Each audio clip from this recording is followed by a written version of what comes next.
Hello guys, আমি Deep and welcome back to my channel Deep exclusive. So এখন আমি এই ভিডিওর মধ্যে বেশ একটা ইন্টারেস্টিং বিষয়কে নিয়ে কিন্তু কথা বলবো এবং এটা কিন্তু অবশ্যই দেবদার আপকামিং প্রজেক্ট খাদান সংক্রান্ত। সো লিটারেলি একটা বিষয় গতকাল রাত থেকে কিন্তু বেশ ভাইরাল হচ্ছে এবং যে বিষয়টাকে নিয়ে কথা বলাটা কিন্তু দরকার এবং এই বিষয়টা কি আদৌ সত্যি, আমার এর মধ্যে কিন্তু অনেকটা ডাউট রয়েছে।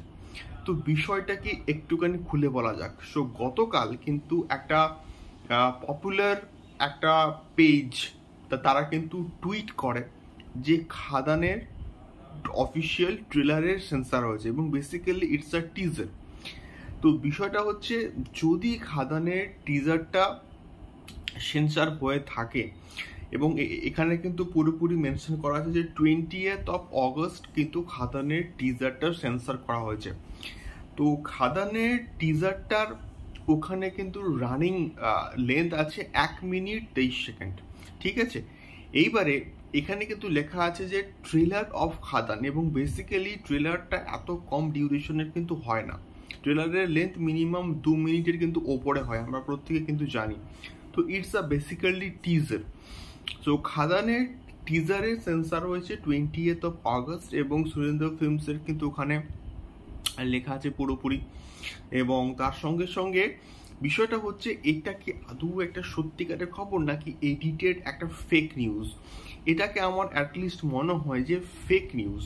তার কারণটা হচ্ছে কি, আমি যুক্তি দিয়ে বলছি। তার কারণটা হচ্ছে, খাদানের যে অফিসিয়াল টিজার ওটা কিন্তু বেসিক্যালি আসার কথা ছিল 14th of August। তোমরা একটুখানি ভালো করে রিকল করো যে 14th of অগস্ট ঠিক সকাল 11টার সময়। যদি খাদানের টিজার 14th of August ঠিক সকাল 11টার সময় আসার কথা থাকে, তাহলে তার আগেই নিশ্চয়ই খাদানের টিজারটার সেন্সার হয়ে গেছিল।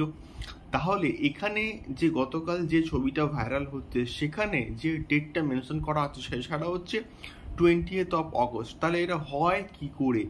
এটা তো জাস্ট ইম্পসিবল একটা বিষয়পত্র, এবং এটা আমার অ্যাটলিস্ট মনে হয় যে সম্পূর্ণভাবে ফেক একটা খবর, ফেক একটা নিউজ।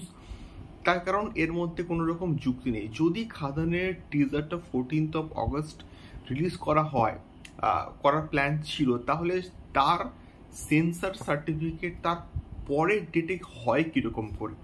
এটা সম্পূর্ণভাবে ফেক একটা নিউজ, খাদানকে নিয়ে ফেক নিউজ করা হচ্ছে বলে আমি অ্যাটলিস্ট মনে করি। বা এটাও আমি পসিবিলিটি সম্পূর্ণভাবে উড়িয়ে দিতে পারি না। এটার কোনো সেকেন্ড টিজার বা থার্ড টিজার এগুলো মেবি যদি হয় তাহলে কিন্তু হলেও হতে পারে। বাট যদি এটা খাদানের টিজার অফিসিয়ালি টিজার 1 বেসিক্যালি যদি হয়, তাহলে কিন্তু এটা সম্পূর্ণভাবে ফেক একটা খবর বলে আমি অ্যাটলিস্ট মনে করি। তো এই সমস্ত বিষয় তোমরা কান দিও না। অথেন্টিক খবর আসুক, দেবদা নিজেই তো মানে প্রমোশন করে খুব ভালো করে, তিনি অবশ্যই শেয়ার করবেন। তখন তোমরা সেই বিষয়পত্রগুলোর উপরে না হয় বিশ্বাস করো। এখন এই সমস্ত ফেক নিউজে বিশ্বাস না করাটাই ভালো বলে আমি অ্যাটলিস্ট মনে করি। দেখা হচ্ছে পরবর্তী ভিডিওতে খাদান সংক্রান্ত অথেন্টিক এবং এক্সক্লুসিভ আপডেটকে নিয়ে। টাটা।